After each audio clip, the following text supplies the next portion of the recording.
Hello, my friends, and welcome to What's Up. I'm John Petersen from the Arlington Institute, and I'm joined with Gregg Braden as we get together and just chat about whatever's on our mind. We come like this every couple of weeks, and we come to you from the Arlington Institute here in Berkeley Springs, West Virginia, our little resort town just 100 miles from Washington and Baltimore in the Appalachian Mountains. And we do a lot of things here at the Arlington Institute, all related to this giant change that's going on this planet and the emergence of a new human and a new world. Gregg, how are you? What's up? Well, as usual, it's good to see you. You know, the time between these conversations passes so quickly. I'm just amazed. It's been 2 weeks since we did our last conversation. The bottom line, if we look at the evidence, it looks like Earth is being prepared to host life that is not us.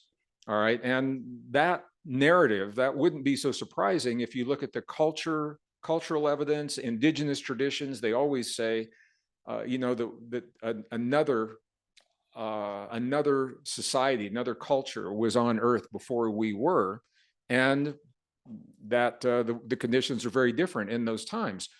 What you have mentioned recently is what's happening in Antarctica, and I kind of put all these things together. We know that as a geologist, Antarctica now is covered in ice, but it used to be a very warm, arid, forested continent. And the ice has been there about 20,000 years.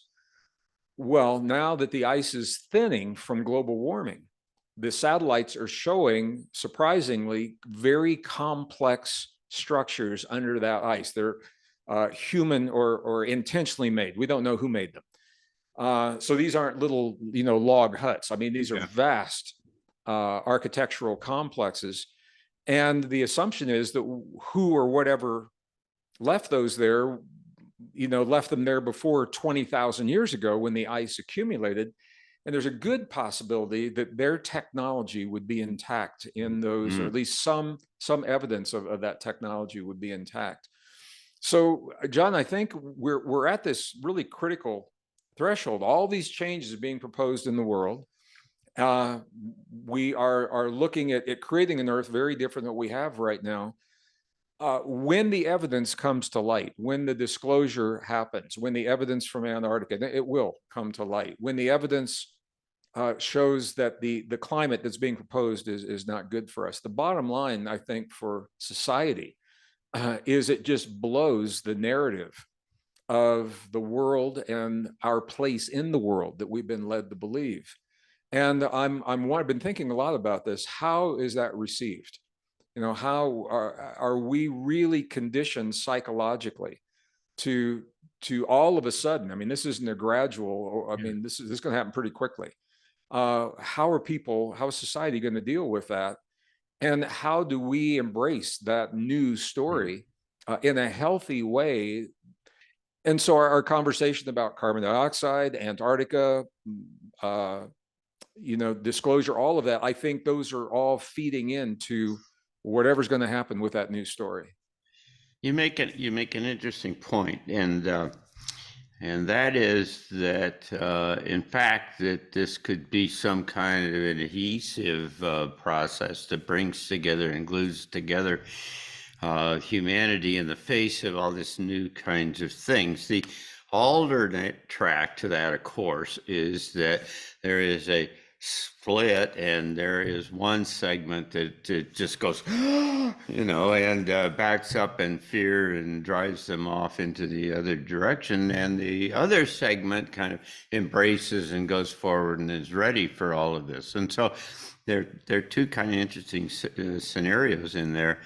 I hadn't thought much about the fact that it could really be the thing that binds together a whole lot of people in the culture, in the civilizations.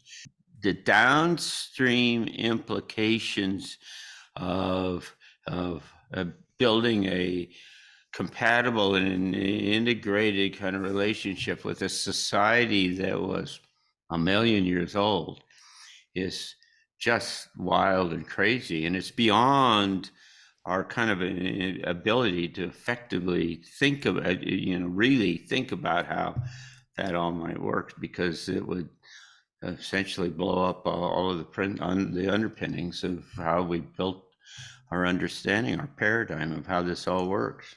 And the old story is falling apart so quickly. Darwin's idea of evolution, the evidence simply doesn't support it. A lot of the college professors that have been teaching it know that what they're teaching is wrong. They don't want to mess with the change, so they're retiring. Now we've got new professors coming up through the ranks that are saying we can't teach this anymore.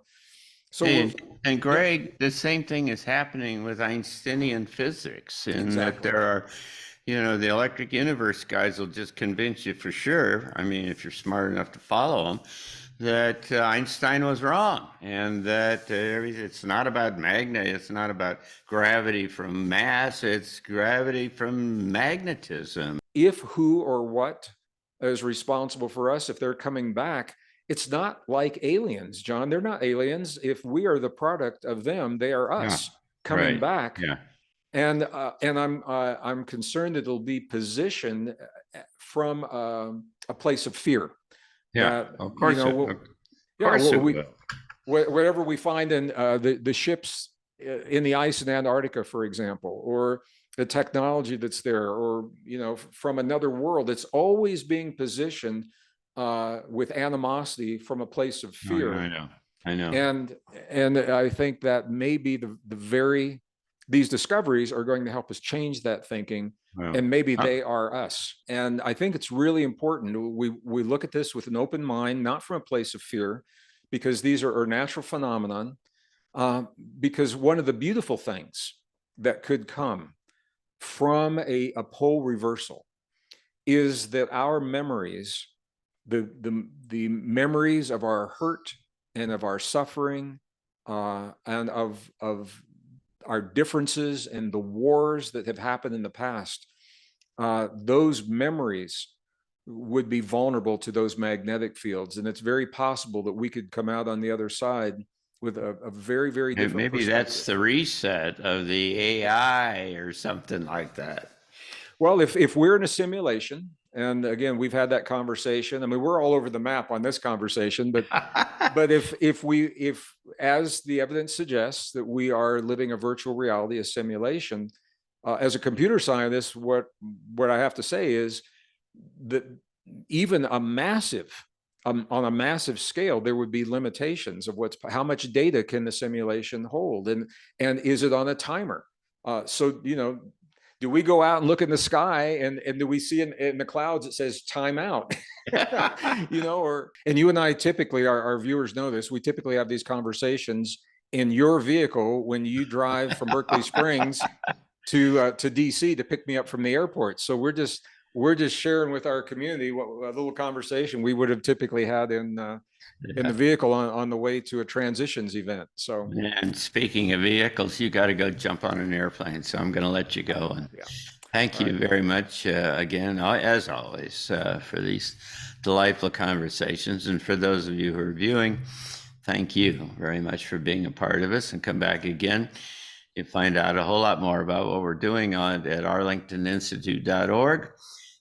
This is one of a number of programs that we have, and we come to you from our little resort town in West Virginia, Berkeley Springs, West Virginia, and we hope you'll come and visit sometime. So thanks, Gregg. Be well. Thanks so much, John. Take good care. Thank everyone for sharing part of your day with us.